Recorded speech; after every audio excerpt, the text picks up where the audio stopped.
going to address this subject, Black History Month, and we always want to remind everyone that Black History Month is the month that we celebrate Black history, but we study Black history year-round, non-stop, because our ancestors were such great people that they created and did so many things that there's a lot of stuff to catch up on. And we are in an educational system that has zero appreciation for our ancestors and heroes. And I say zero because I know, they speak about Dr. King and Harriet Tubman and Sojourner Truth. Those basics, same people. But our history is so much deeper. And so, compared to what is and what is talked about in the school system, I equate that to zero. So tonight's Black History presentation is entitled The History of Black Entrepreneurship in the United States. Now, that becomes really, really, really important, critical, because a community thrives based on its education, its culture, and its economy. Yes. If you can have those three things intact, then you're going to have a solid, strong community. So we always have to work to try to make that happen. All right, I see something down here. So why? Why do we do this in the first place? Number one, we do this to change the narrative that has been the base of education in the United States. There's so many things that I learned when I left Glenn County and went off to college. We studied algebra. Where did algebra come from? Who did that? A black man in Africa. That's the beginning of algebra right there. He's Muslim, and I forget his Muslim name. But that is a fact. So every time you go to school and you're dealing with algebra, you're dealing with the creation of a black man. Yes, sir. He did that. But that's not told, right? No, we don't start algebra classes with, okay, boys and girls, we're going to start algebra, and then they give you a history of algebra. No. That's not what happens. They start with the basic fundamental things of algebra that you need to know and learn so that you can progress. You got algebra 1, you can go to algebra 2, and geometry, trigonometry, and so forth. Right. But these are the things that we need to know so that we can have our educational system. We got to understand the many, many, many things that we invented. So we do this to change that narrative. If we sat here and just tried to run through 100 years of Black history, it would take us to next year. Right. And I know because I start digging in stuff and I see this and I'm reading this and I'm like, oh goodness, here's something else. So I read that and then guess what? There's something connected to that. That's right. And it's never ending. It's just amazing stuff. So one of the main reasons we do it is to change the narrative that's been the base of education in the United States. Number two, we do this to adjust the way we Black people feel about ourselves. We have to adjust how we feel about ourselves. I've been working with young Black folks since 1986. 1986. Yep, before your daddy was born. So, but what we learned in so many situations, what we learned is our children, especially, the troubled ones, but even children who don't appear to be troubled, are wrestling with self-esteem issues. Right. That's true. We don't feel good about ourselves. And as a grown man, I realized as a teenager, I didn't feel good because I felt like I was participating in somebody else's world. Mm. I was participating in somebody else's world, and so I wasn't happy, I wasn't excited. I got up going to school like, but I didn't understand why I felt that way. So I had to grow up, graduate from high school, go off to college, and then see some other things, and then look back and go, oh, man, that's what was wrong with me. That's why I felt blah at school. So another reason we do this is to gain an accurate understanding of what happened on our planet. Wow. Now, I think I was just born this way.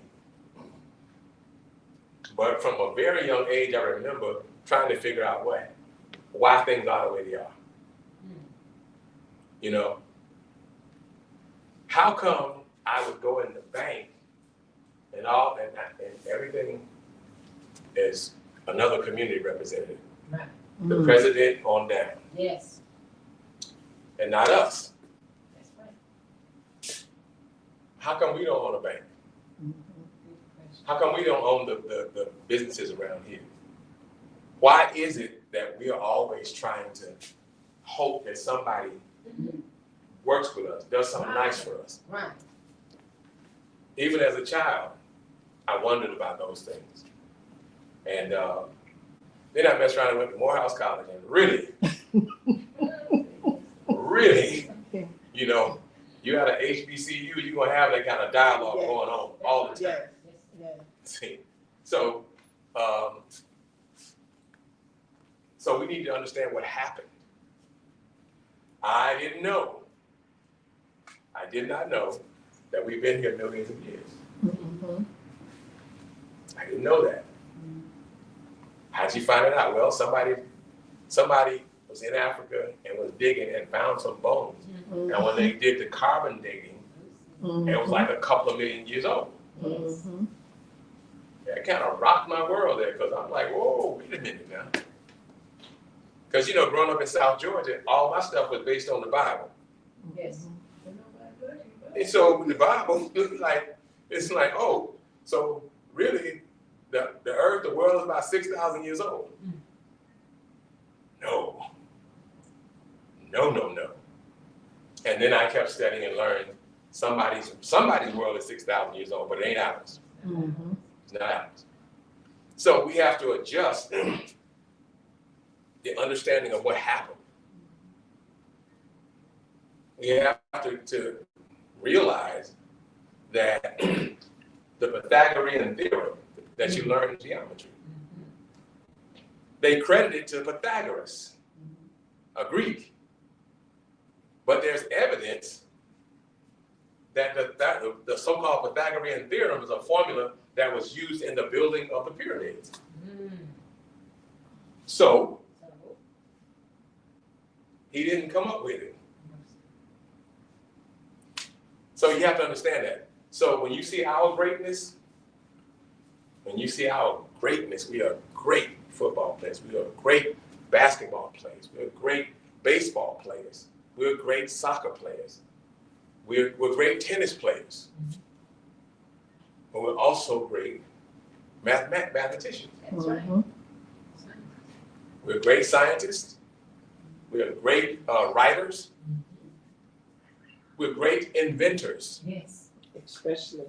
We're great inventors, and you got to make sure you tell everybody about that book by Brother Keith Holmes, who was here last week, so we can get that book out to people, because we need to know what's happening in that book. That's right. So all of those things matter when you start trying to understand what happened to you. Why is the world in the condition that it's in? You gotta know what happened. And lastly, We do this because gaining a knowledge of ourselves is the most important thing for us to do right now. Gaining a knowledge of yourself. See, when you know you, then you're grounded. Right. So one way to know yourself is to study you. Think about situations, good ones and bad ones, that you've experienced. The question is, how did you react in both of those situations? When something happened really great, how did you react? When something not so great happened, how did you react there? That way you can study yourself and begin to figure out who you are. That's on a very personal level. But to expand that, now you start looking at your family. Look at your family. What does your family do? How did your family handle things in a bad situation and in a great situation? And then you expand from there and look at your community. And you start looking at what did your community do? How did the community react in certain situations? Then you can also look at the history of the people who have the same ethnicity as you. You look at that, you start to study that. You begin to gain the knowledge of self when you walk through that exercise. And the more you study about yourself, the more things you'll understand. The more your personal development will happen. And you'll be better and better and better. And life will get pretty interesting and exciting once you do an exercise like that. So again, let's review. Number one, we do this because we do this to change the narrative that has been the base of education in the United States. Number two, we do this to adjust the way we, Black people, feel about ourselves. We do this to gain an accurate understanding of what happened on our planet. And we do this because gaining a knowledge of ourselves is the most important thing for us to do right now. How many of you remember the moment when Barack Obama was elected president the first time? How did you feel?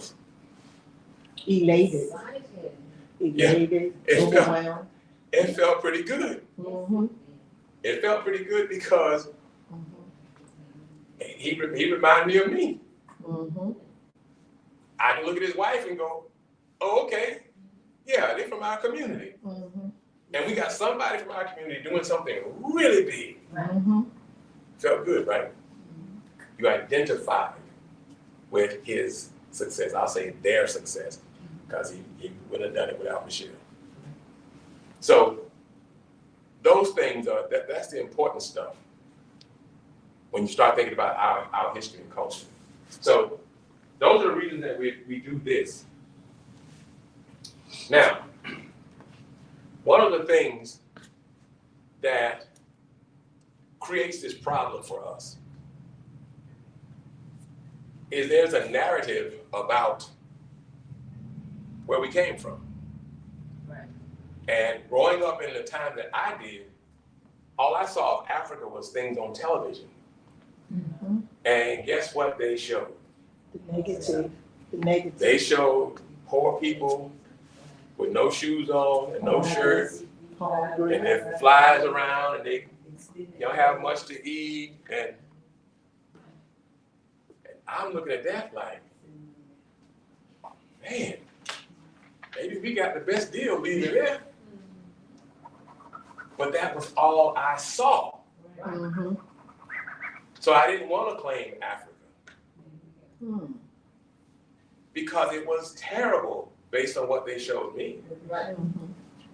Man, imagine when I learned, read the Bible as it describes the Garden of Eden, and it names 4 rivers. Mm-hmm.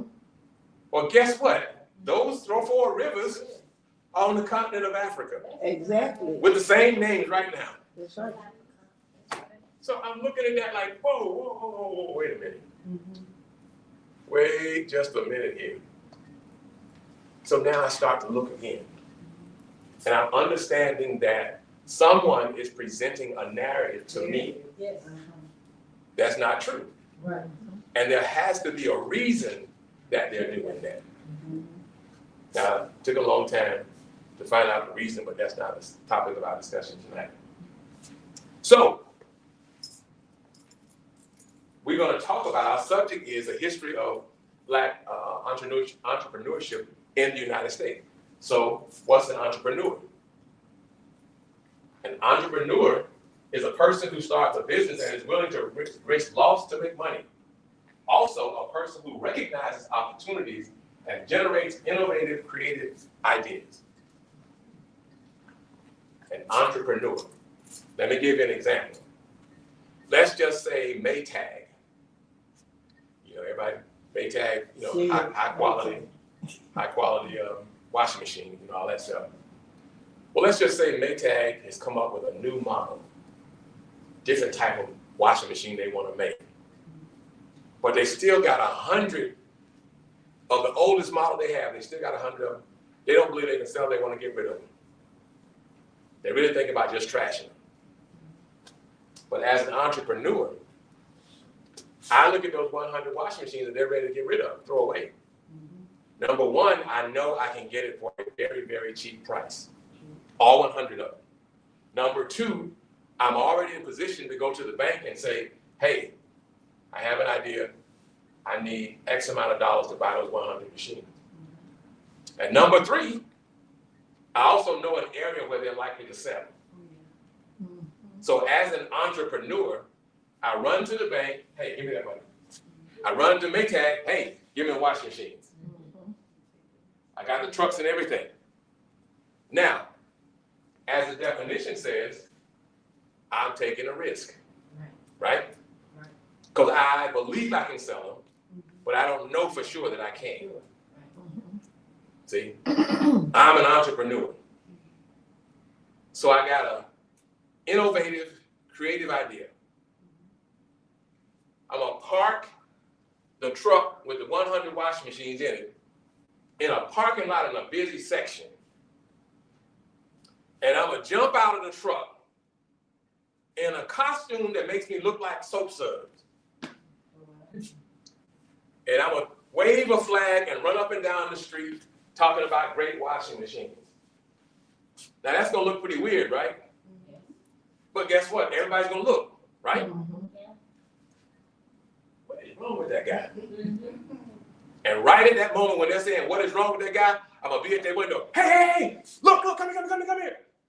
And in my excitement and enthusiasm, they're gonna, okay. And then they're gonna find out that I'm selling Maytag washing machines for the low. Now, when that first customer made the purchase, what is he or she gonna do? Tell everybody. Hey, auntie, look here. Hurry up! Don't hurry. Somebody else gonna find you. You gotta come now. When auntie finds out what he paid for that Maytag, she gonna leave the house so fast she gonna be in her bedroom slippers when she get there, right? Auntie thinking about her two daughters, That's right. her niece. You know how we do it. Auntie might load 5 or 6 of the washing machines off me. And we're gonna keep that going until I sell all of the washing machines. And then I take the chunk of money I got and I peel off what I gotta pay the bank. There you go, bank. Thank you very much. And now I got another pile of money. But I'm an entrepreneur. I got a pile of money and I got a good relationship with the bank. So I'm just sitting here with my pile of money, scanning. Where's the next thing? Maybe it's not washing machines this time. You know? Maybe it's car tires. You know? So that's an entrepreneur. Now, we've always done this. Most of the time, this is what we call it. We call it a side hustle. A hustle. That's right. That's right. See, you got a job, but on the weekend, It's a hustle. see, you got a place that you run to and stand there all day washing cars. That's your side hustle. That's an entrepreneur. Because even if you're just watching cars, you have to risk something, right? Yes. You need the materials Yes. to wash cars with. That's right. Water. You need the soap suds and all that stuff. and you're risking your time because you have a job and you could be at home resting, getting ready to go back to work. But as an entrepreneur, that's what you do. That's right. Run out there doing that. So we call it a side hustle, or we just say hustle. Bottom line, though, is that's an entrepreneur. We shall call it that. Now, if somebody calls it a hustle, we don't really respect it much, right? Right. Not much. They just out there doing a little hustle. But if he had the language to say, no, I'm not a hustler, I'm an entrepreneur. Mm-hmm. And if he could explain it the way we're explaining it up here, then there'd be a different look on him, right? Yes. All right. So, really, when you study our history, and the book where all of my material comes from is a thick book. The woman that wrote his last name is Walker. There's a center in Texas, the Center for the History of Black Entrepreneurship in America. There's a center, and it's in Texas. And maybe on next Saturday I have the information I can share with you. But it's hard to put this presentation together because there's so much stuff. Yes. There's so much stuff to talk about. Right. So, you can't talk about all of it, so you gotta, okay, I'm gonna cut this out. And then you gotta sit there and decide, eeny, meeny, miny, moe. So it's a tough thing. But the reality is that based on the history I've seen of us so far, we are the king and queens Come of on. entrepreneurship. That's right. That's right. That's That's what we right. are. That's what we are. That's right. Now, there's a false narrative about Africa. Part of that narrative says that Africa is uncivilized, unlearned people who contributed nothing to the world. Everything That is over is there. such a gigantic lie. Really, everything is over there. Africans lack the ability to govern themselves and manage their natural resources. Right. If you ever get a chance to study there's a conference that happened from 1884 to 1885. And it was European nations coming together to decide who was going to get what part of Africa. And they justified it saying they don't have the ability to maximize on their natural resources. That's what they said. I was looking over there because the book itself might be, no. Oh, it's at the house. Okay. So that's the false narrative. Right. And this is what we want to combat. Nothing is better than feeling good about yourself and where you came from. But to do that, you got to know the truth. So, the truth of African history is such a powerful thing. When you really learn how our ancestors and our kinfolk over there, how they actually operate, it's an amazing thing. It really, really is. It's just phenomenal. So, we're going to talk briefly about commercial activity in Africa. So, structure. Oh, that's another thing too. They say, they don't have a structure. They don't know how to govern themselves. Bunch of fools. The West and West Central African victims of the transatlantic slave trade to the Americas came from complex, organized, and structured market economies in which they participated as producers, traders, brokers, merchants, and entrepreneurs. Now, look at how they participated as producers, traders, brokers, merchants, and entrepreneurs. Well, one of our shortcomings over here in America in the Black community is our participation is we're consumers. We're consumers. If we are part of the producing a product, it's that we work for the company that's producing the product. See, so if they participated as producers, that means that whatever's being sold, they're either growing it, or they're developing it, or they're creating it. You're at the beginning of the economic chain. Right. So then there are the traders. So a company produces something, and then here comes the trader. I'm going to trade my dollars for your product. I'm going to give you so many dollars, you're going to give me the product, I'm going to walk away. Brokers. So now that I have your product, I'm going to be between, I'm the middleman between your company that's producing it and the people out here that really want it. I'm a broker. Then you have the merchants who receive the product from the broker, and now they're really presenting it to the general community. And then you have the entrepreneurs who are looking at all of this and looking for a chance to jump in there and really make some big money. Okay? So our folks on the continent of Africa, from the beginning, from the raw materials to the final sale, we occupied all of that. Yes. All of that. Yes. Now, I used the example of Maytag a short while ago.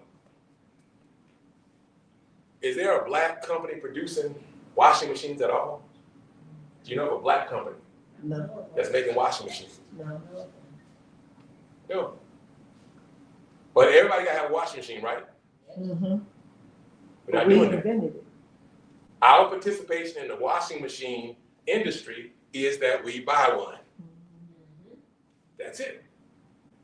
So this gave me a different look of our folks on the continent, because here we are at the end of the chain, which means that we don't get the real benefit of this process. We just get a chance to buy it at the end. Right. So we are putting in money, but we're not getting any money out of that process. Right. Now, over on the continent, they are gaining all the way around, from the beginning of it to the very end. Wow. Mm-hmm. See? Smart people, right? Yes, sir. Very smart people. So now, talk about sophistication, trade levels, okay? Trade existed at 3 levels in pre-colonial West and West Central Africa, local, regional, and international. Now, the author calls it pre-colonial West and West Central Africa. Pre-colonial means before white folks got there, Mm-hmm. okay? So when I say pre-colonial, you say before white folks got there. Yes, sir. Okay? Now that's important. And some folk, I've been in the company of folks who, if I talk like this, they would say I'm being racist. Because I'm telling the truth. This is actually what happened. Mm-hmm. This is what happened. There's so much documentation to show that they came and something happened that wasn't good for us. That's the bottom line. So pre-colonial simply means this is how it was before white folks got there. Okay? Everybody all right? Yes, sir. Yes. All right. So small markets dealing in a variety of general goods operated daily in villages, while bigger markets were periodically held in larger towns where a wider variety of goods was available. So not only do you have this chain of producing all the way to the last consumption of it, but you have an organized system for that to happen. Okay. See? You got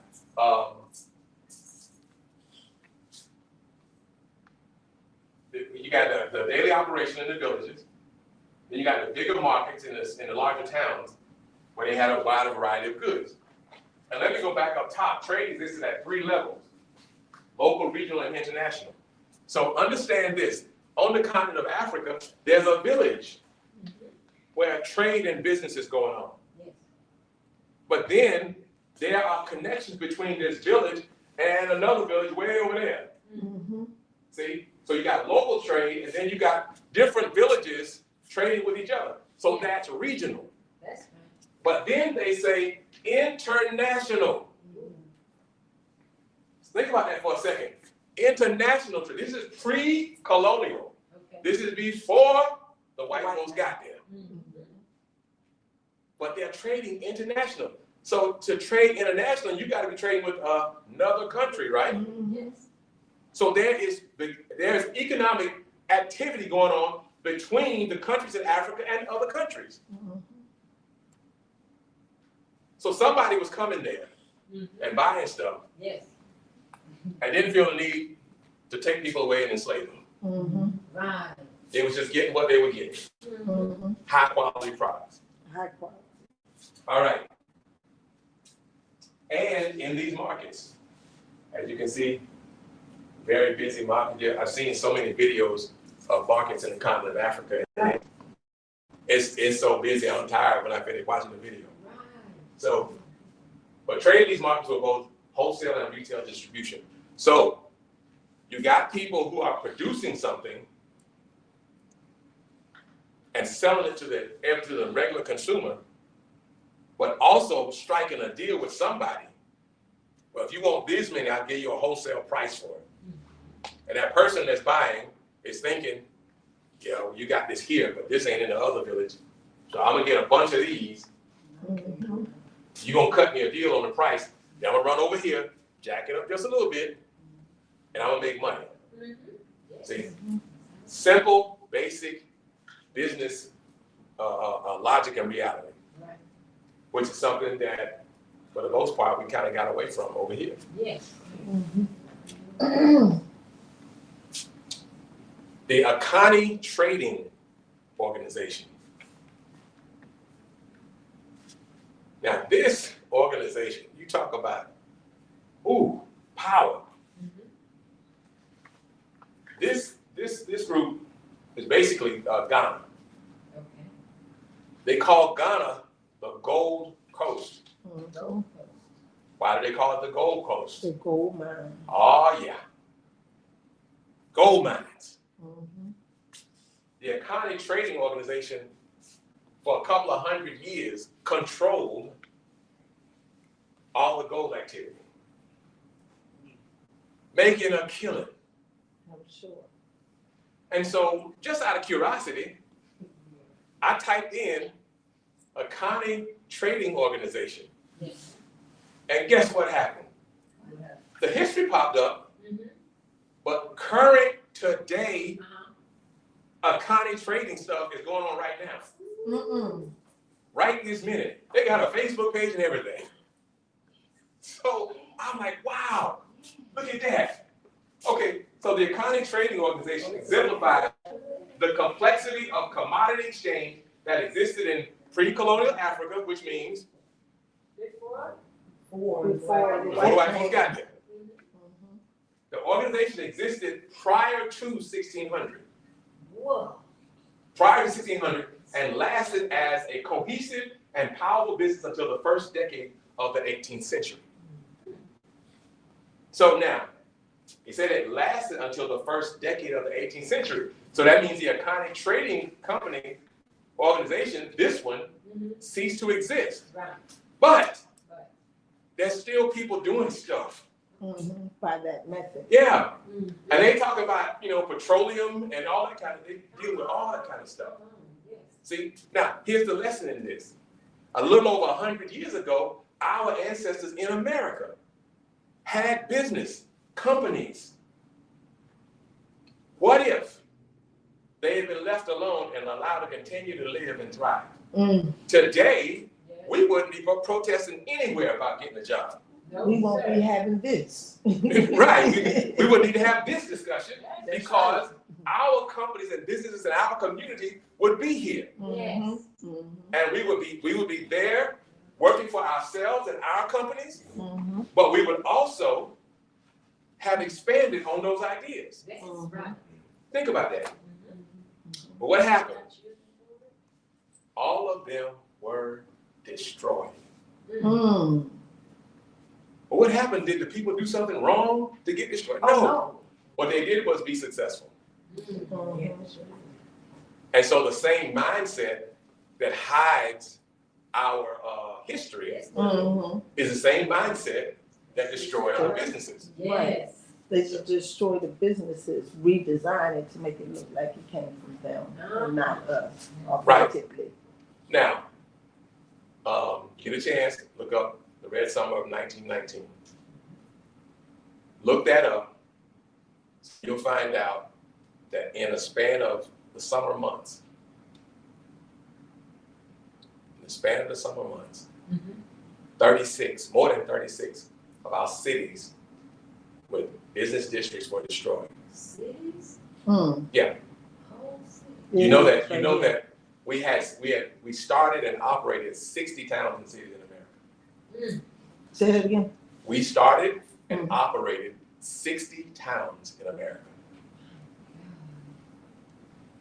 Yes, sir. And there's almost nothing left. So the important thing is to understand when you do something and someone tries to stop it, that lets you know, oh, this is the thing I'm supposed to do. We don't want it to happen. Okay? So the important thing is, again, as I said earlier, understanding what happened. What happened? Instead of just watching our young brothers in Brunswick right now with guns and weapons and running around shooting each other. Right. And people are dying. Yes. Why are they doing that?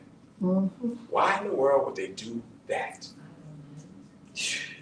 Well, it's because they don't know this stuff. They don't believe they have a great chance at life. Right. And they have been closed off. Yes. And they probably felt the same way that I felt about the school system. Right. In school, stumbling around, wondering, how come I don't like this? And having no answers. Right. Now, so the Akani Trading Organization existed for all those years. And you can see, if you just type in, go to Google and type in Akani Trading Organization, you'll see all of the stuff. Okay. All of the stuff.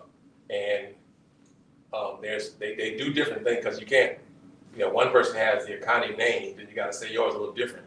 And so they fix it up where they can use part of it. They don't say Akani, they'll say Akan, because that's actually the name of the tribe. Akan. So that's one thing to understand about, and from a business perspective, this is what our folks did. As a little boy, I watched Tarzan movies. Y'all know about that, Tarzan movies. There was a white dude Swung through the jungle. swung through the jungle. He was more powerful. He could win. He won the monkeys over on his side. Yes, he did. He won the gorillas over on his side. He won the elephants. He won. Everybody was on his side. Yes.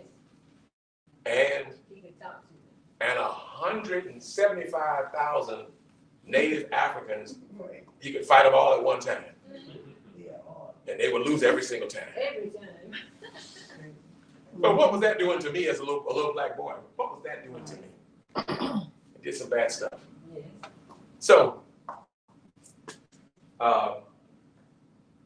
we understand now, if you look at Africa from a historic perspective, that's true, you get a completely different picture. Now, African cooperative work ethic. This is one thing that I found stunning. It was amazing to me. Under pre-colonial Africa, which means Before white folks. before white folks got there.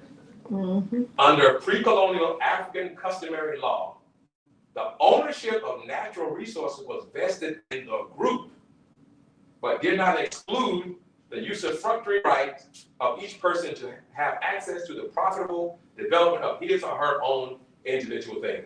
That's a strange word, usufruct. USUFRUCT. And it means the right to enjoy the use and advantages of another's property short of the destruction or waste of its substance. So what that means is, in an area, we have a government.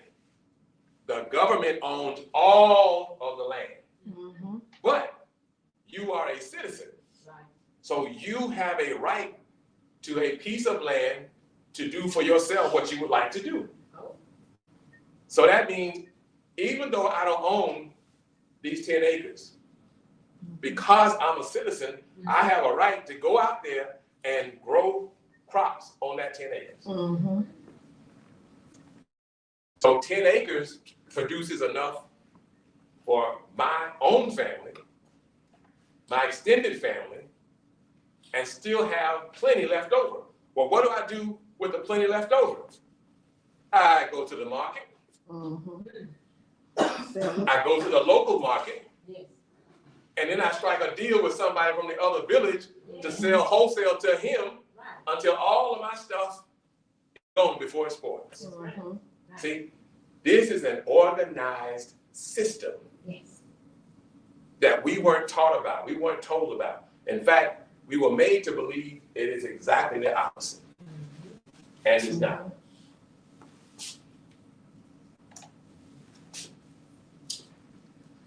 So, fast forward. Now, there's a whole bunch of stuff between the last thing I just said and where we are now. But it's so much stuff. I'm like, okay, I got to leapfrog over this piece here. Because it's completely interesting and engaging stuff. But you just can't talk about this in the time that I'm going to be up here tonight. So, in the 13 colonies, only the labor of whites was sold, and then only for a limited time. Various colonial laws and judicial decisions in the country's first century of settlement protected whites from a lifetime of forced hereditary servitude, unlike blacks.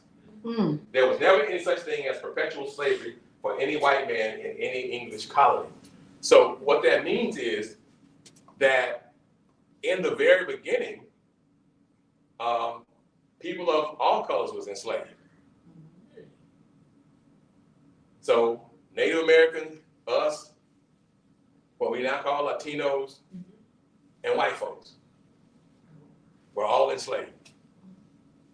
But at a point, they started making laws and stuff that said, well, okay, all the white slaves are indentured servants, but everybody else is slaves forever.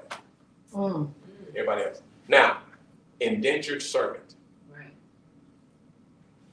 That concept existed in Africa before any European ever got there. They would have tribal wars, and someone would get captured by the winning tribe, Right. and who was captured would be drugged over to their village and become an indentured servant. So, folk will say, there was slavery in Africa before white people came. Oh, yeah, it was. But the types are different. See?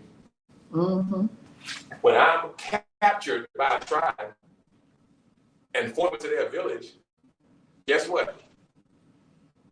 When the time comes and they let me go, I can walk back home. It take me a while, but I can actually walk home. I still know my name and my language. See? Eventually, in those settings, sometimes the indentured servant almost became a family member. See? So that's a different type of slavery. I'm sure they gave commands in harsh tones to the indentured servant. But the indentured servant knew that a day was going to come where this was going to be over. And one day, I'm going to leave here and make it back to my village. I think it was like 5 to 7 years, something like that. Okay? Instead of you a slave, every child that was born to you was a slave, every child born to them was a slave. You know. So, next thing.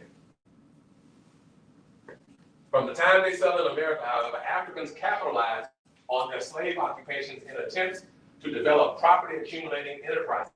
Despite their subordinate status, institutional racism and the brutal and atrocious punishment inflicted on them by whites legally with impunity. So what that is saying is that from the giddy up. As soon as we were captured in this system and landed over here, our ancestors immediately started thinking about, okay, how do I get out? Mm-hmm. Where's the door? Let me figure this out. And so they started working to accumulate enough wealth to buy property. Now, this part of the book was really amazing to me because as slaves who received brutal punishment, they were still saying, hey, you know what? I'm gonna grow this over here, I'm gonna sell that over there, I'm gonna get some money, and then they were still doing that. See, please understand that business is in our blood. That's right. It's all in our DNA. Mm-hmm. It's not a strange anomaly. It's what we got. We got this from our ancestors. That's right. You know, they did the little, make some cupcakes and sell them for a minute, all the way up to digging the gold mines and put it on sale to local, regional, and international folks. It's always happened. That's who our ancestors were. Right. And now we are our ancestors. We the same thing. So it's common to think about business, to think about doing for self. So for our grandchildren here, that's a natural thing for you, Eden, Imani, Amir, to go into business. That's right. Mm-hmm. It's nothing strange. It's what you do because that's what's in your blood. Okay. But they cut it down every time we grow because they don't want to compete with us. So now, they had something during that time called provision grounds. Naturally, since we came from that continent, which is perfect for growing all kinds of crops, and then we have folks who are in charge over here who came from an area that's not so perfect growing stuff. Mm-hmm. What do they know about growing stuff? Nothing. Nothing. In fact, don't forget, McIntosh County, the slavers went to the areas that were accustomed to growing rice so that he could bring them here and grow the rice. Yeah. So, with an abundance of undeveloped land available to them, it was not unusual for enslaved Africans in colonial America to have extensive provision grounds, which allowed not only for food production for themselves, but also for surplus production. So, you are working from Cane City to Cane City for the plantation owner. You're working free of charge. But you also have an area out there that he ain't using. Right. And okay, you can go in and grow something out there, because guess what? If you grow that out there, he ain't got to worry about feeding you. That's right. You got your own stuff to feed. Plus, who wants to eat the garbage they were providing? Why not go in the ground and grow for yourself, right? So, provision grounds, you're working for the plantation owner, you're growing stuff to feed your family, Right. and then you got a surplus. Right. But you're gonna be allowed to take it to the market and do your thing. But in colonial America, the most important factor in the slave acquisition of property was derived from cultural propensity and know-how of Africans to capitalize on natural resources in the development of enterprises. Coming from the continent of Africa, it's loaded with natural resources. Right. That's what the dividing up of Africa, it was the Belgian Conference. 1884, the Belgian Conference. So that's why they were dividing Africa up, because they wanted access to all the natural resources. Yes. They're trying to get back there now. So Yes. even in this moment, Mm-hmm. Burkina Faso has kicked France out. Right. Mm-hmm. France has been milking Burkina Faso for centuries. France, without that, doesn't really have a way. That's right. They don't really have a way to produce and grow their economy. Pay that tariff, That's huge. See, pay that tariff. so the new head of Burkina Faso is saying, enough of this. Get out. Let's kick them out. They're gone. And they're very upset I'm sure they are. because they don't get to get those natural resources for dirt poor. Think it's something, there's something that they produce, they dig up in Burkina Faso. They're paying Burkina Faso like 16 cents an ounce. And it, on the market, it's so much more, so much more. So why don't you kick France out and put it on the market yourself? Makes sense, right? So, so our enslaved ancestors were growing stuff and gathering up money because they wanted to buy property. Now, there's another piece to this that's later on in the book, but there was a way for them to buy their freedom. Now, just such a we thinking people. So a man and a woman marries. Right. And they do everything they can to get up enough money to buy their freedom from the plantation owner. But they don't do it both at the same time. They got enough money for one, who goes first? The man. For the woman. That's what we commonly think. But that ain't what they wanted to do. They wanted the woman to get free first. And why? They weren't having any children until she got free. Because if she's free, then every child she gives birth to gets free. I like it.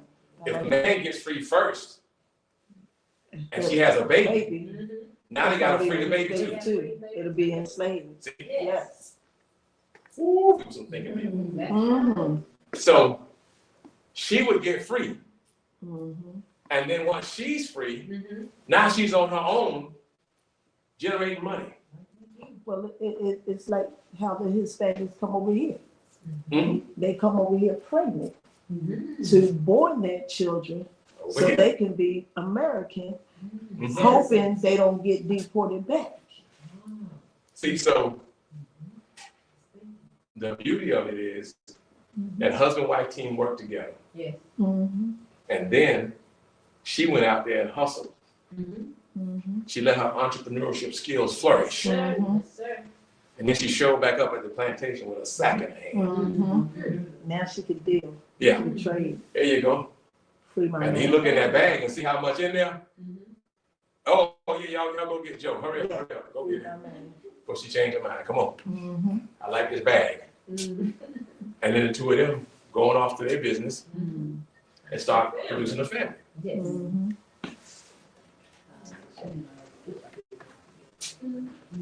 So now, prior to, I thought this list was interesting. Ooh, you can't see it too good.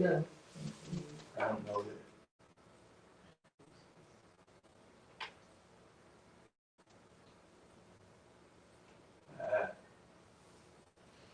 I'm about to mess it up right there. So, pre-colonial Gold Coast town, pre-colonial, meaning Before Michael. before they got there. Because I want, we have the false narrative in our head when we can look on YouTube and see the great cities on the continent of Africa. Yes. But some of our folks say, oh, they ain't do that. The white folks was over there and they built the cities. No.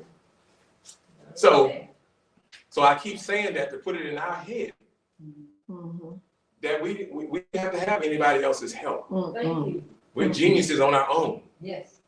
So before they got there, these are the kind of jobs: astrologers, bead makers, blacksmiths, bricklayers, canoe men, charcoal burners, common soldiers, coopers, day laborers, doctors, ferrymen, fishermen, goldsmiths, grave diggers, hammer carriers, hat and cap makers, hawkers, lime makers, masons, mat makers, pilots, potters, priestesses, stone cutters, thatchers, water carriers, and water sellers. That's the kind of stuff that was going on. Those are some of the occupation that was going on and was common in the 17th century.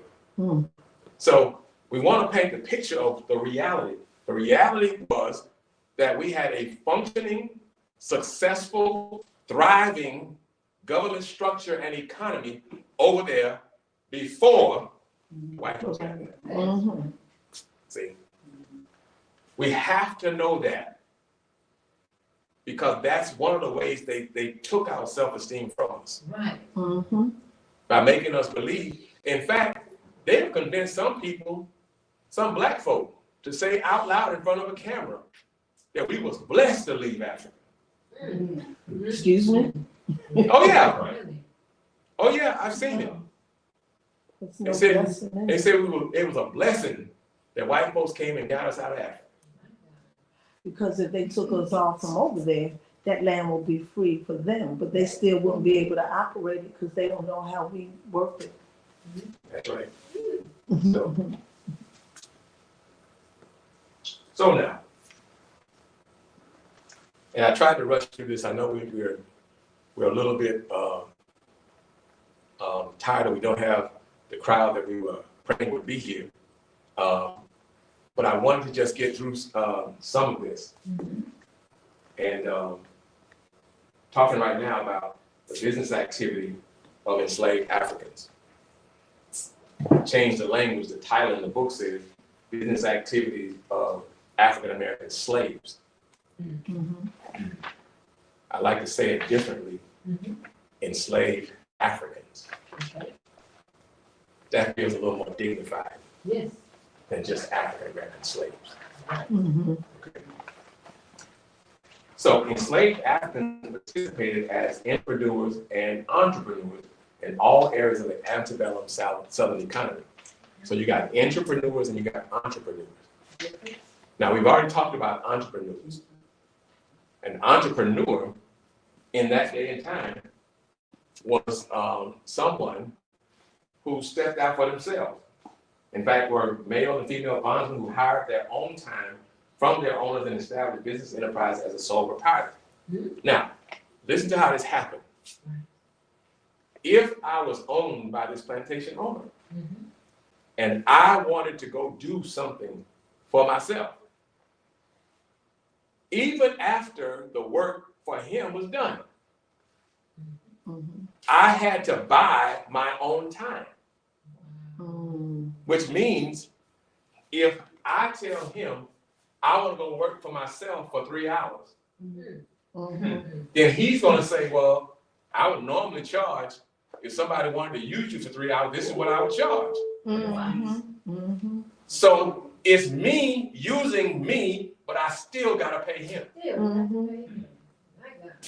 So I got to pay him To use me for my product.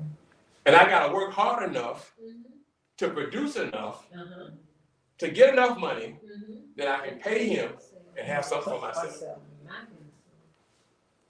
See, that is called resiliency.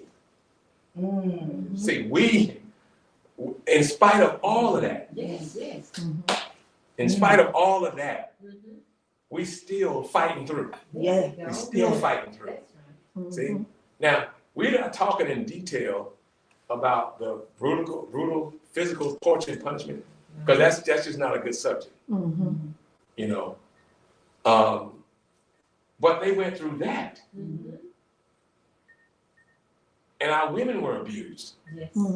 But we still, in the face of all of that, we still kept going. We still kept going. We still fought through. We still paid him. That's right. All right, I'll be back in 3 hours. Now he didn't even need me, Right. because his work is done. Right. Right. Agreed. I'm on my time. Because if I wasn't going out there to work for myself, I'd just be, hang out with the family. But I still got to pay him. So entrepreneurs had to walk through that. But there's something called an intrapreneur. And what that is you have a person who has high business acumen, but he's enslaved by this owner. Mm-hmm. I'm good at it agriculturally and whatever other business you got. So I'm put in charge of all the business. Mm-hmm. No matter what it was. I'm enslaved, but I'm in charge of all of this. Mm-hmm. I actually have the right to hire and fire people. So there were circumstances where I'm a slave, but I hired this white dude and he didn't get the job done, so I'm firing him. Mm-hmm. Ain't that something? Mm-hmm. Also, because I'm an entrepreneur, I have no rights to any of the money I make. That's right. That's right. Every successful transaction That's right. goes 100% to the plantation owner. That's right. That's crazy. Mm-hmm. Some entrepreneurs even had the right to negotiate contracts on behalf of the plantation owner. So we were already being managers, enslaved managers, HR people, hiring. That's right. So we were already CEOs of everything. Yeah. But the reason we were CEOs in slavery Mm-hmm. is because we were CEOs in Africa. That's right. That's what we were. That's right. So it's just amazing to me this survive the Middle Passage, Right. make it to this continent, Mm-hmm. alive, become enslaved, Man. and go right back to doing what you did in motherland. That's right. See, That's right. For free. that's what's in our DNA. It's just been suppressed. Mm-hmm. And we gotta do something to get that off, to loose that, Yes. you know.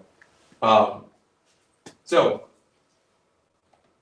family, that is the end of my presentation. And I want to stop right here. Thank you, Sean, for showing me how to do this.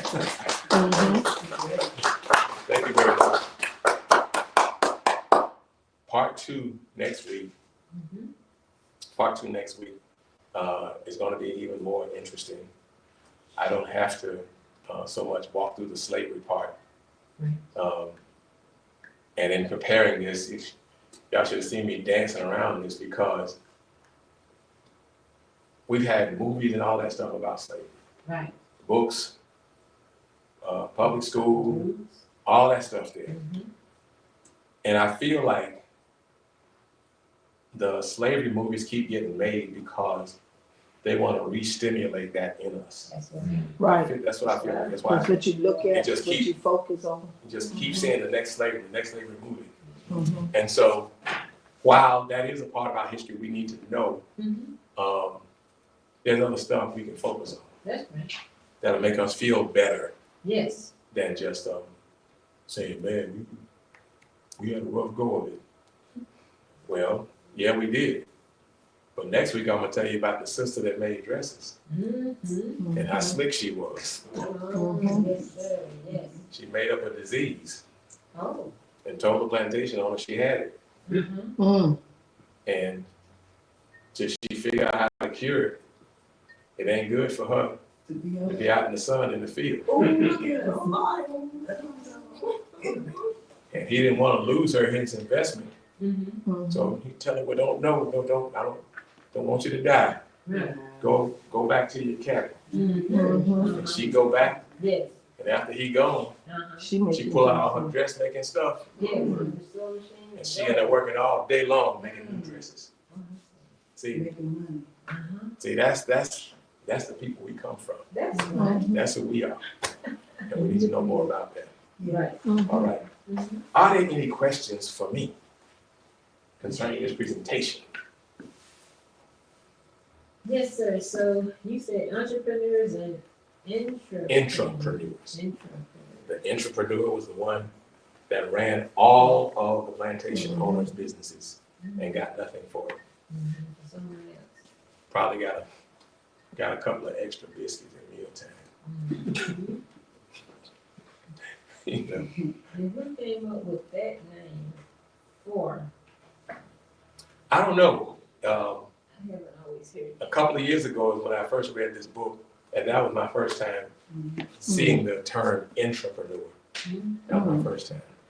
So, So inside, yeah, doing all the work and getting none of the money. because outside of the civilian world, you'll be a district person overseeing Yeah. everything in the company. And that's what, so next week we have some phenomenal stories to tell you about people. Yes, ma'am. Do you have any information about youth Black inventors or Black entrepreneurs? I don't at the moment. But I know there's a ton of them because you always see it. Are there any in the books in which Mr. Holmes brought previous week? Remember those small little? We can you can take a look through them.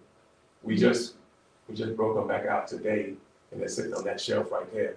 Okay. So I know there's a ton of stuff about inventors, Yeah. but there may very well be about entrepreneurs as well. Yes, ma'am. So I'm sure it's in that first book, but do you have stories of enslaved people who invented things, but they were not able to market it and get money off of it, and the slave masters took over and got that profit? Well, for sure, I don't have I don't know if we have a book with that information in it, but we know that there's example after example after example, because it was illegal for a Black man or woman to patent anything. Mm-hmm. It was illegal, but you know, it happened. I think particularly about Thomas Edison, who was one heck of a crook. Because he did a dirty deal with this guy, Nikola Tesla. And he used Nikola Tesla's genius to come up with some things on a promise of, I'm gonna pay you this. And after all of the stuff was created, he paid him nothing. But we hope Thomas Edison, the inventor of the light bulb he invented wouldn't last 2 hours. Right. But a Black man, Lewis Latimer, Mm-hmm. came up with a carbon filament that makes the light bulb last. That's why we have light bulbs today. A Black man. Mm-hmm. But whose name do they call? Thomas Edison. So we have to call the other name. All right? Okay.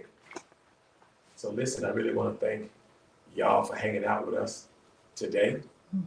We're going to give it another shot a week from today. And then we'll take a break. And on the 28th, Dr. Jamal Toure from Savannah will be here to talk about Black history in the Low Country. Okay? All right. Well, let's have some diddles. Jamal Toure. Mm-hmm. I would like to have a brief conversation. How old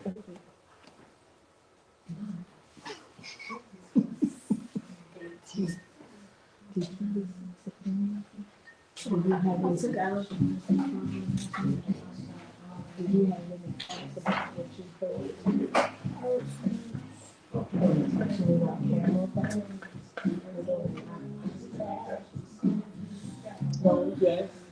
Yes. Oh, we're going to accept the challenge. Make your ancestors proud. You want to do it? Just say yes or no. You want him to your granddaddy do it first, and then you'll see how it's done. So tell me, how do you feel about doing it? Huh? So you don't want to do it? Okay. Okay. You want to talk on camera? It's live, and we can. Yeah, that's fine. So you think Eden will do it? She won't.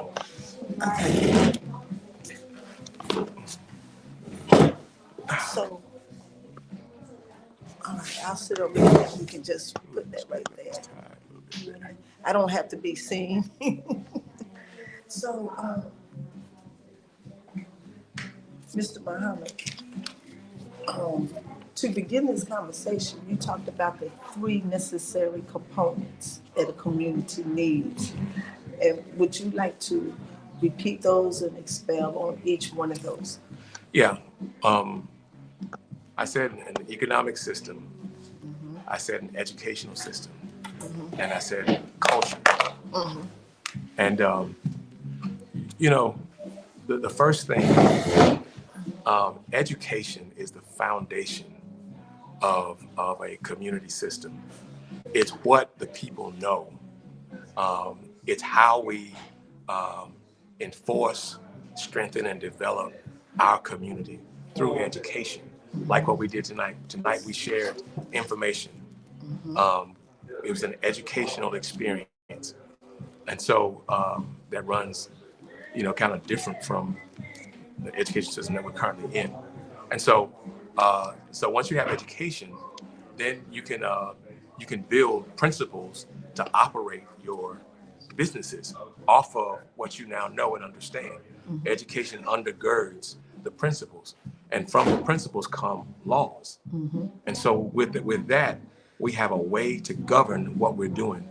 So we got a school system, and then we got an economy that says, okay, this is the kind of stuff that we're gonna have in terms of businesses. This is what's legal. This is what's not legal, and this is how we're gonna govern that. So if you got those three pieces, and then the cultural piece. The culture helps us celebrate who we are. You know, the culture of the Nation of Islam is self-sufficiency. So wherever you go, and you're in a crowd of people in the Nation of Islam, you're gonna hear the term "do for self," "do for self," "do for self," because that's our culture. And our parents should be teaching us independence. So it's the same thing as do for self. Right. So if you're in a household and your parents are teaching you the necessities of, as you grow into an adult, what's the necessary thing to be able to be independent to do it yourself? Yeah. Well, that is the critical thing. We have been miseducated for a long time, and so we have to start somewhere. And so when you have parents who are kind of still stuck with the old system, then it's because nobody exposed them to the new way, to the better way. And so that's when you end up with the same thing that's been taught over and over and over again. So those of us who now know and who have some different experiences, we have to take the lead. This is why we're doing this at Respect for Life Bookstore, having Black History classes, because we need to teach what we know. And hopefully through this work, new teachers will be developed. And instead of them coming here to Respect for Life Bookstore for the Black History classes, they'll be in another part of the community hosting Black History classes themselves. And that's the important thing. You talked about self-esteem. Okay. So what can help us to grow that self-esteem, stay focused on it? And do you think that the opposing races are still triggering that characteristic in us to keep us, to keep their foot on our necks? I'll give you a prime example. When I first heard rap music, rap music talked about a lot of positive stuff. It had messages.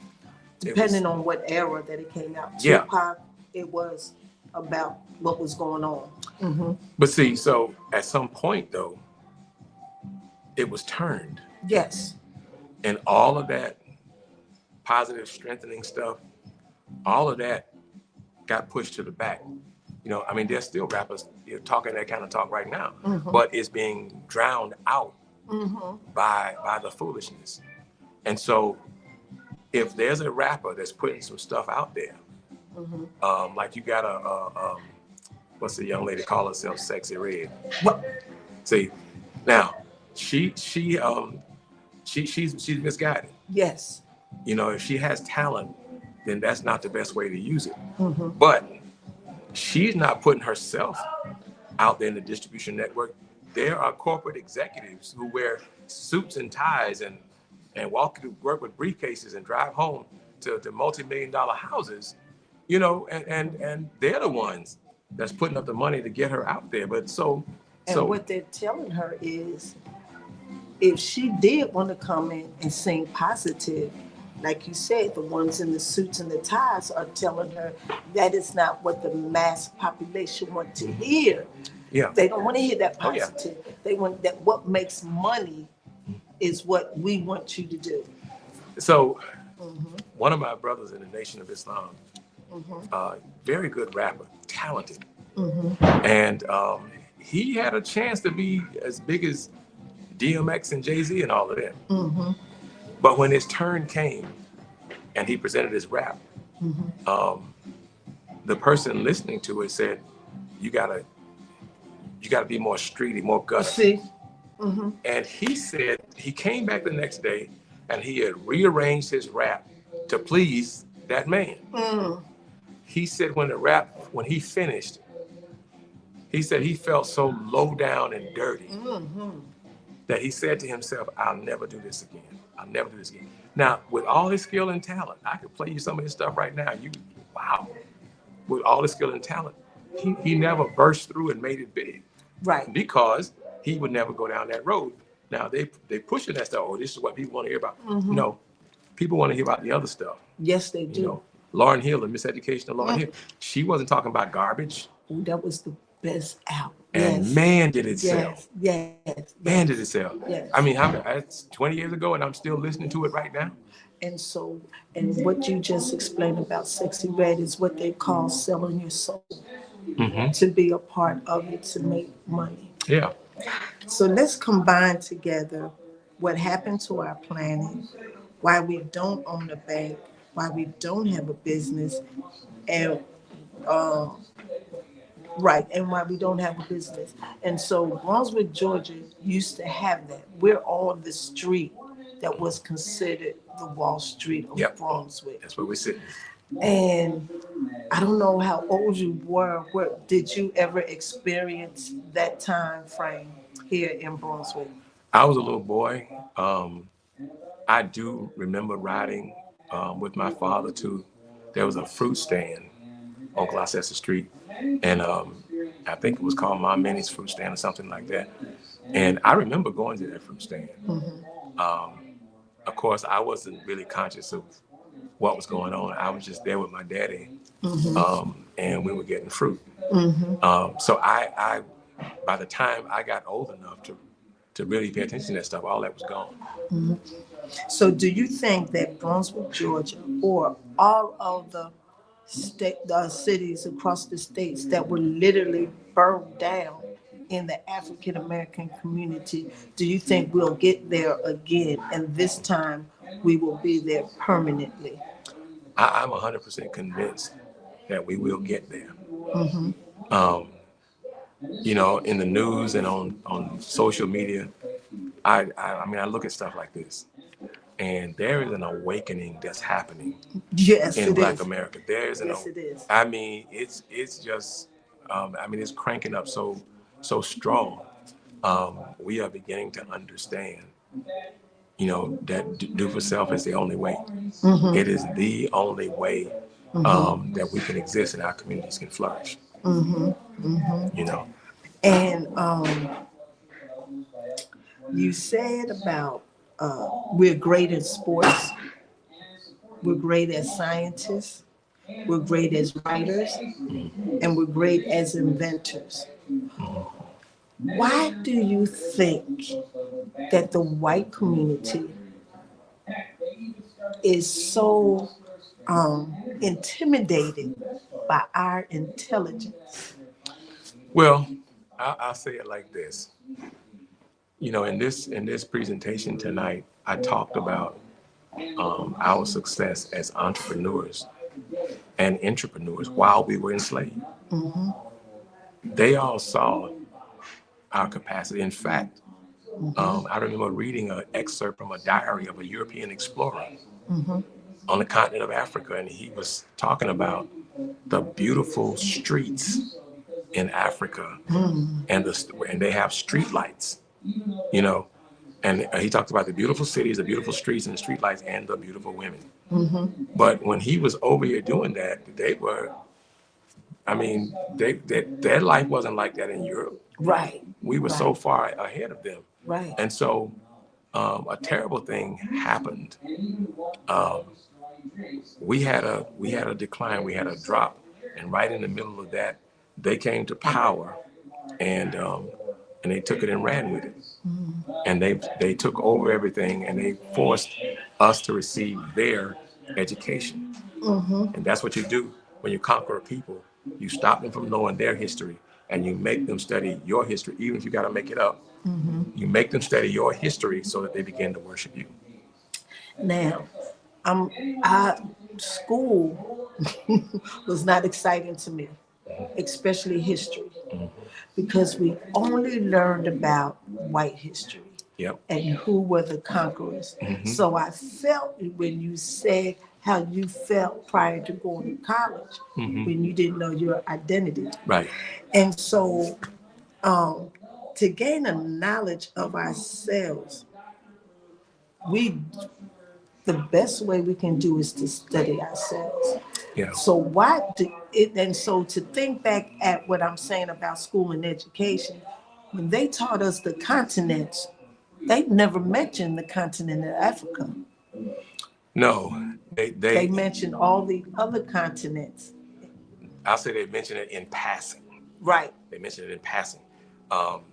And I had no idea as a child that that was really my home base. That's where we came from. Mm-hmm. You know.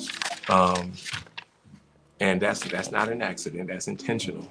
Mm-hmm. And so, you know, when you mentioned about the question about self-esteem, Mm-hmm. that's how we restore our young people's self-esteem, Mm-hmm. by telling the truth about where Mm-hmm. we came from. Mm-hmm. Telling the truth. There was a point of just a few years ago where I looked up the top 10 fastest growing economies in the world. 7 of those economies were on the continent of Africa. And just my opinion, during COVID, we were stuck in the house for 2 years. Mm-hmm. We couldn't go to work. Right. And I think what happened was because we were in that life for 2 years, that we started dreaming and we started doing hobbies. And then as COVID slacked down, we said, hey, Mm-hmm. we can make our own money. And I really, truly believe that when they started talking about we are lazy, we didn't want to go back to work. I think the reason why we didn't want to go back to work, because we found our footing. We came back to who we were as a people. Right. And when you said about how we market our products, pay it to them, and then we need to have enough to sustain our family and ourselves. Mm-hmm. And see, they don't see it like we see it. Mm-hmm. And now we're at a place where we could do our business.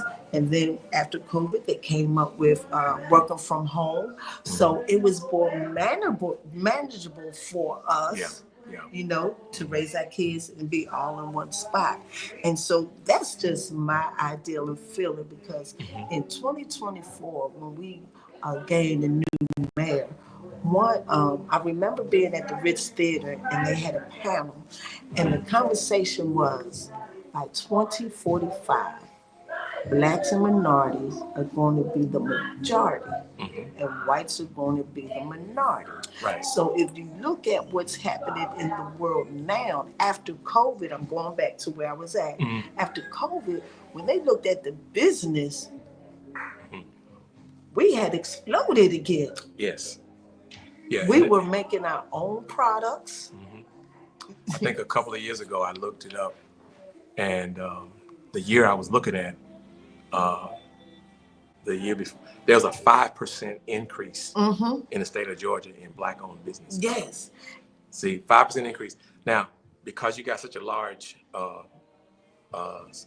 population, when you say there's a 5%, that is a lot of new black businesses. Yes. That's a lot. Yes. And I think you are absolutely right. COVID made us think, Yes. because going home and you wake up in the morning, you're not going to work, so you go to the kitchen and get your cup of coffee. You can't buy groceries, Yeah. so we started growing again.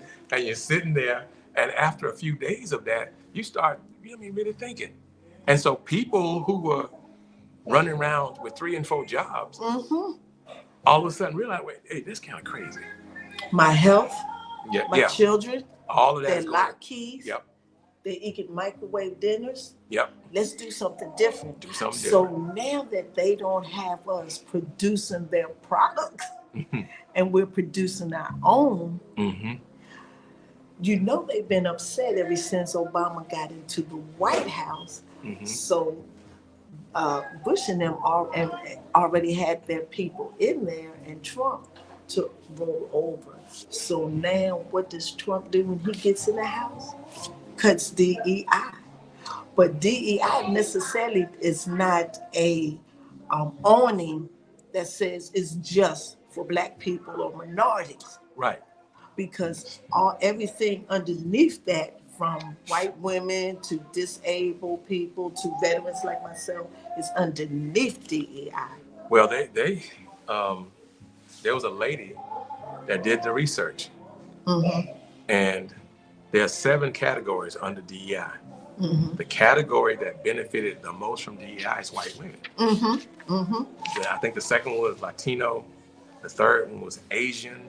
And I think Native Americans. I think the Then fourth it one was disabled people. disabled people. Then veterans. And Blacks were last. 7, we're last. Yes. We're the least, the smallest group that benefited from DEI. So when he throws out the DEI, then he's not just throwing out us.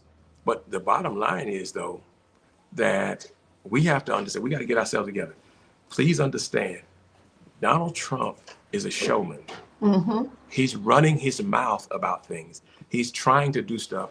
He's pretending he's going to do this and that, and he can't do it. Mm-hmm. He can't do it. The thing that, we have to keep our eye on what's going on. But I think all of us take a step back and be sure that we don't give him more of our time than he deserves. Right. He deserves a quick look because we need to see what's going on over there. Right. But turn your eyes away from that and think about, okay, what do we need to be doing? Right. See, as you referenced, the COVID gave us this moment to think about, and we start doing business stuff like it. Those are the things we need to be thinking about. Yes. We need to be figuring out, okay, I got this big enough space in my backyard. How many different vegetables can I grow back here? That's right. See, That's right. we got to go to those kind of things. That's right. Because here in the United States of America, the Food and Drug Administration places a rubber stamp on stuff that'll kill you. Oh, our meats are being made in labs. It's very hard to find a seed in any food. So you definitely have to pray over your food so what you're eating won't affect you. So you said, look at community, and how does the community of ethnicity of others along with yourself change? So community is important. Very important. And just because we're Black people, we have to understand that our culture is different, but we can still come together because we all came from Africa, from one of those 12 tribes of Abraham. And so how important is it for us to understand our ethnicity? Because when we were on the slave ship and they spoke to each other, they found that each other had a different tongue. But they said we're here to do one thing, was to stay alive. Now, the community thing, if you look at the city of Brunswick, Georgia, you could say, man, the Black community is in a despicable condition. But, in the year 2000, there was an incident that occurred. And a young man got in some trouble. Police was called. He ran initially, and when he ran, they pursued him. They caught up with him, and from what I heard, they roughed him up pretty good. Well, there were a bunch of young people out there, and they didn't like it. So they protested against leaving and all of that, and they started macing him and everything. And there was a big mess, and they ended up with about 2 police cars that were set on fire. A few police officers went to the hospital, and I watched as the community responded after that. We had a mayor that said some ugly things about the Black community after that, and then we got together and organized. We had a march and everything, and I'm watching how we responded. I'm like, wait a minute, that's pretty good for this Black community. Now that was 2000, but fast forward to the murder of Ahmaud Arbery and how this Black community responded. I was so proud. I was close to tears because of how this Black community got involved. See, I've never seen us so organized and so mission focused, except during that time. So there is, when you look at those two incidents, they're a couple of decades apart. But the bottom line is we have the people in the Black community in Brunswick who care enough to stand up and do something. And we just, those of us who are out here working, we just have to put the things together to inspire them to come out and be a part of it. That's what we have to do. I don't know if it was Louis Farrakhan, but recently I heard somebody say that we had Malcolm X, we had Martin Luther King. Where is our new leaders like that? Whose generation are they going to come out again? Because I believe every generation we do need that type of person to follow forward. And there's always sometimes a generation that's more laid back that skips.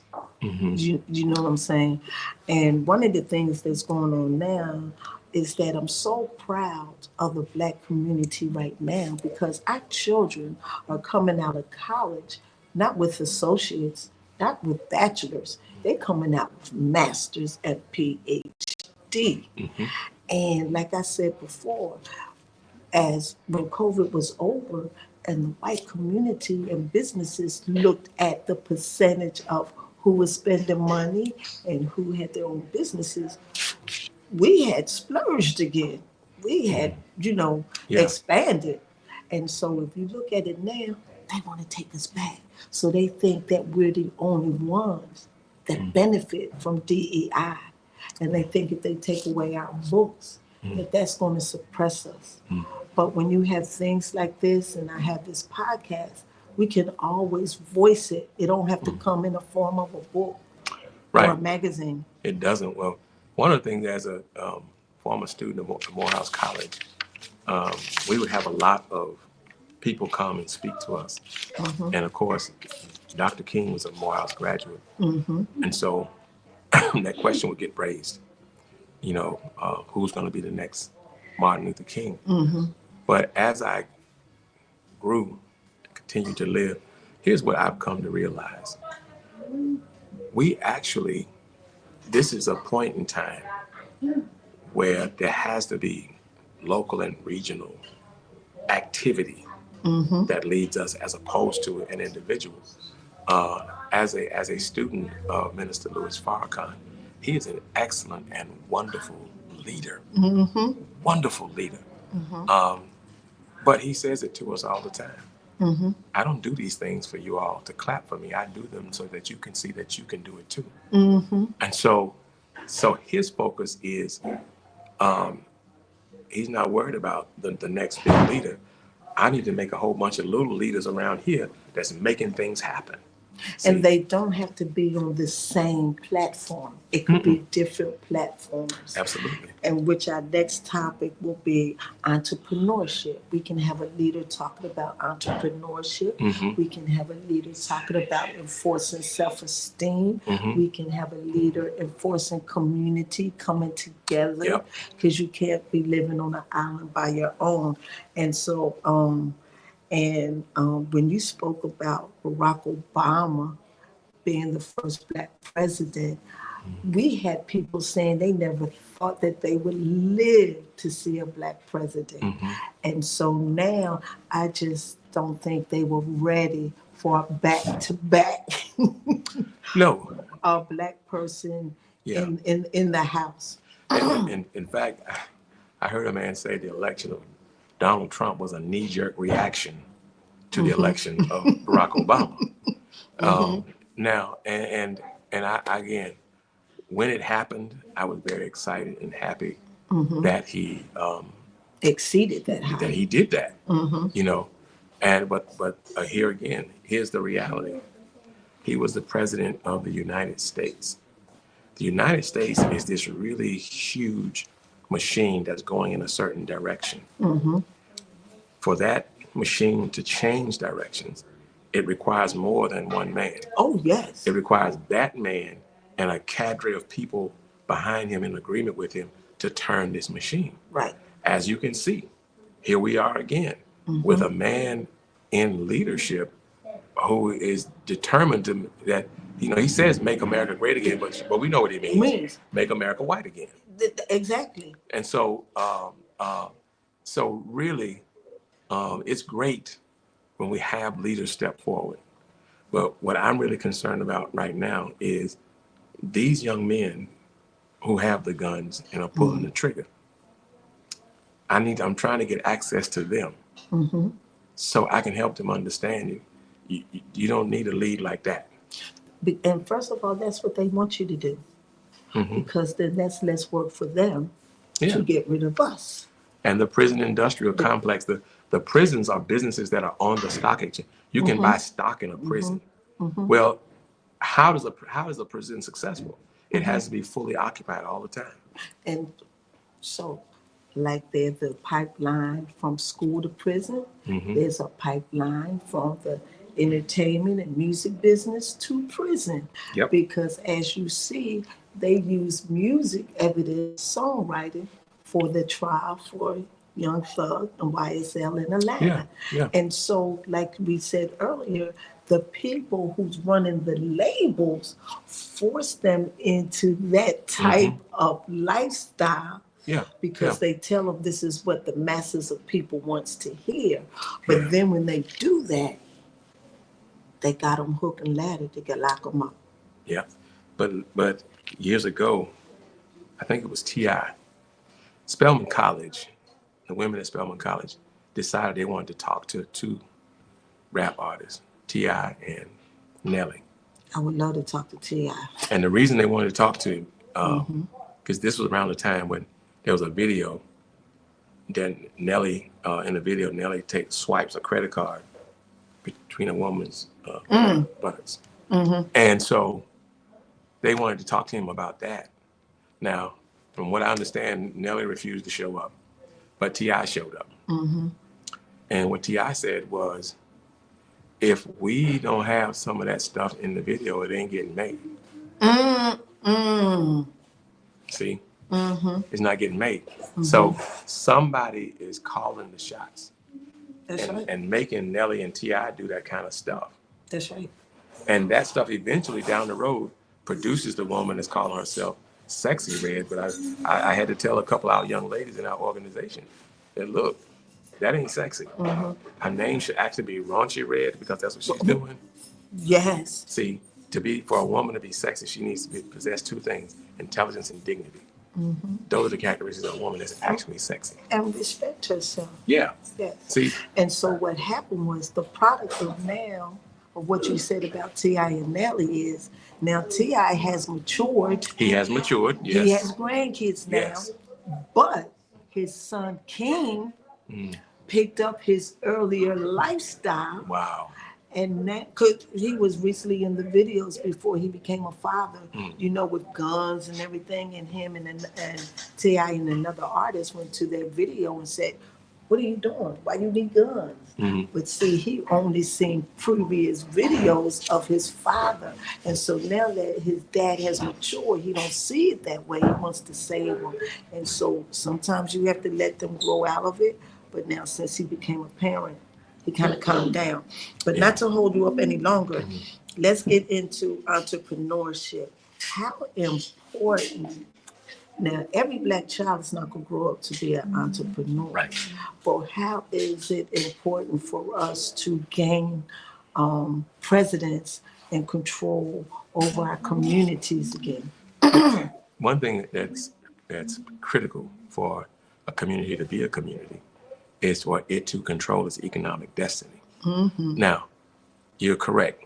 Every child is not going to be an entrepreneur, because Some they just won't have a desire to, Mm-hmm. period.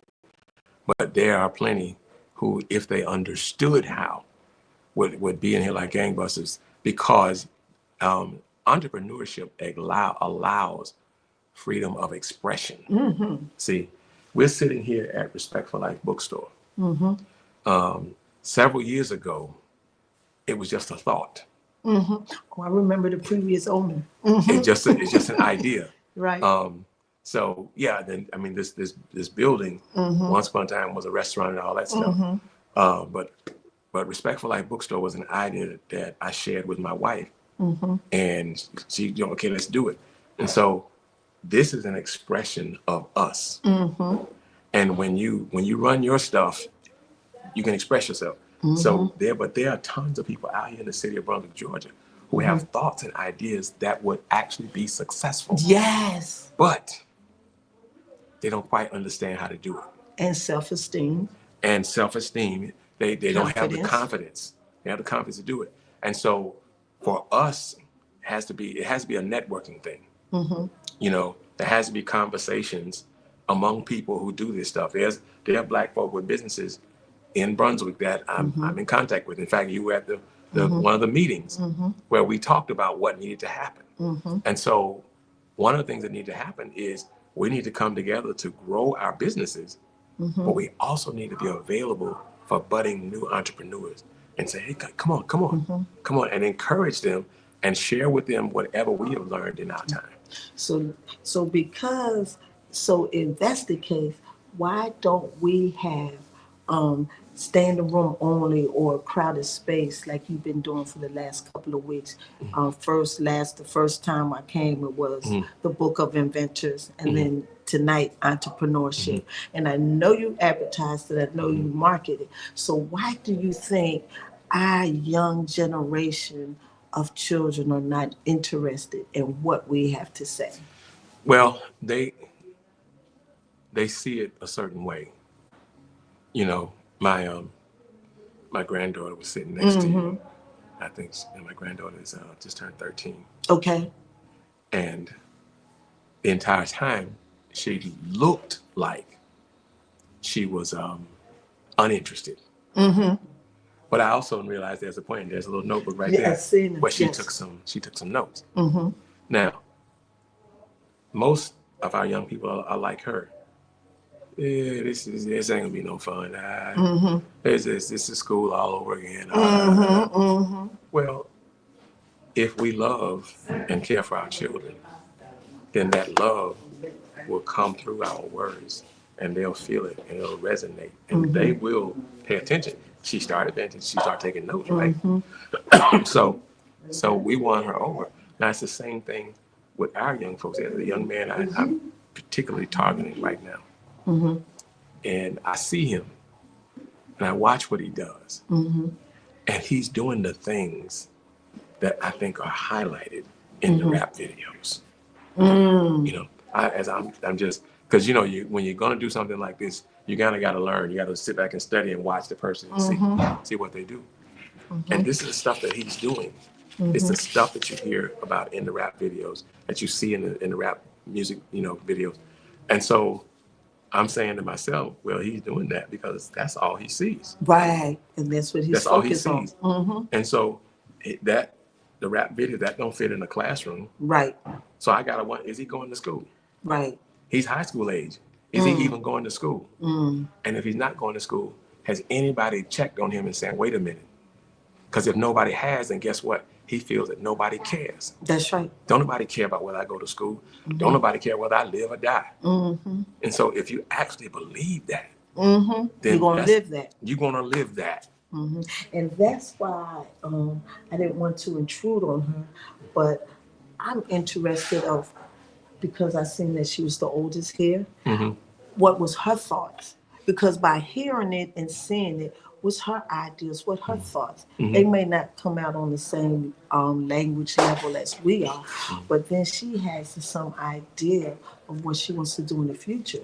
Because we have to start looking at our children from babies. You know, before I came here today to do this, I had another conversation, and it was with George Hawkins III.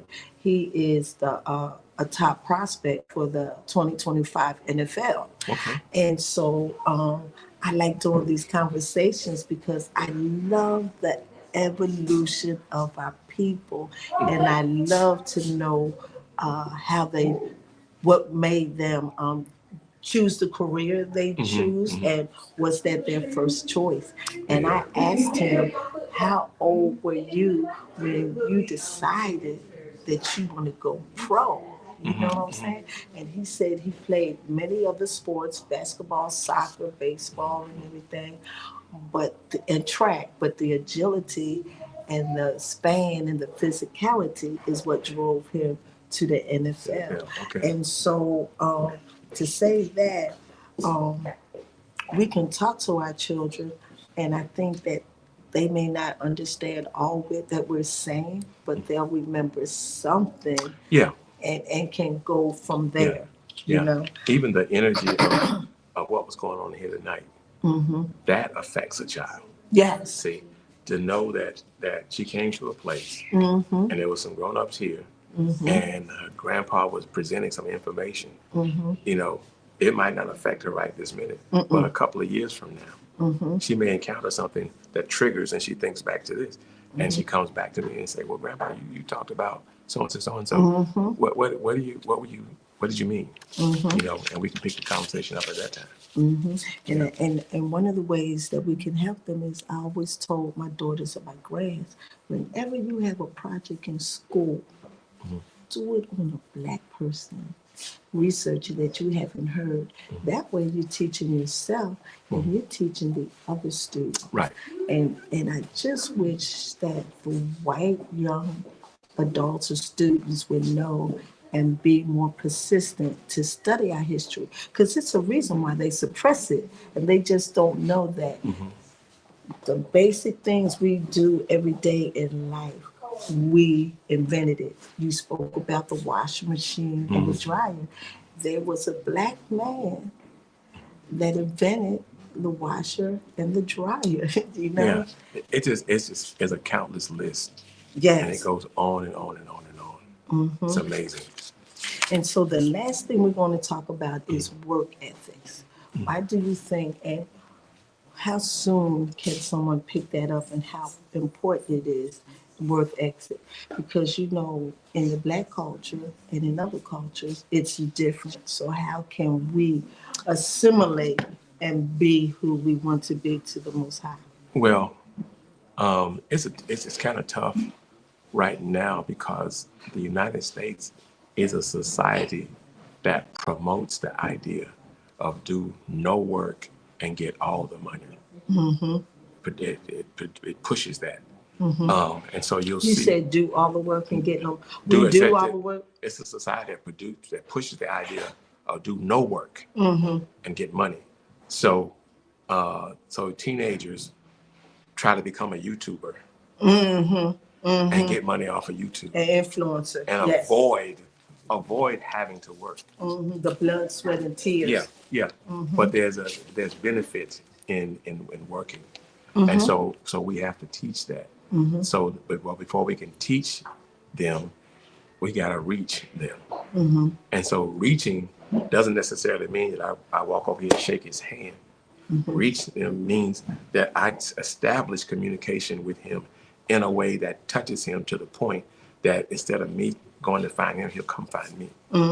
That's the work that we have in front of us, is reaching our young people. Doesn't mean just a handshake and a hug. It means establishing communication in a way that child will desire. And come back to you if they need any more information or assistance, not the kind of communications that will separate you and make them not want to come back. That's right. Well, thank you, Mr. Muhammad. Thank you so much for being here. Yeah, so tell the people how many more training we'll have here, what time, so what place. A week from tonight, on February 15th, we'll be back here at Respectful Life Bookstore, 1600 Albany Street. We'll have another Black History class. We're going to do part 2 of what we did tonight. Tonight was the history of Black entrepreneurship in the United States. We're going to do part 2. And there are going to be some interesting people that we talk about next week and the amazing struggle and difficulty they had and what they ended up producing.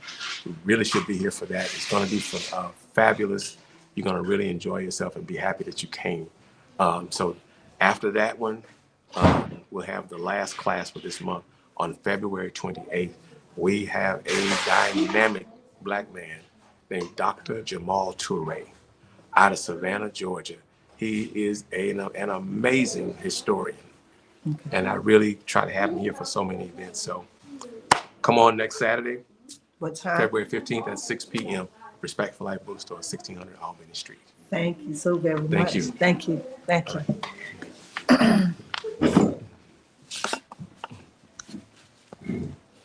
That wasn't too bad, was it?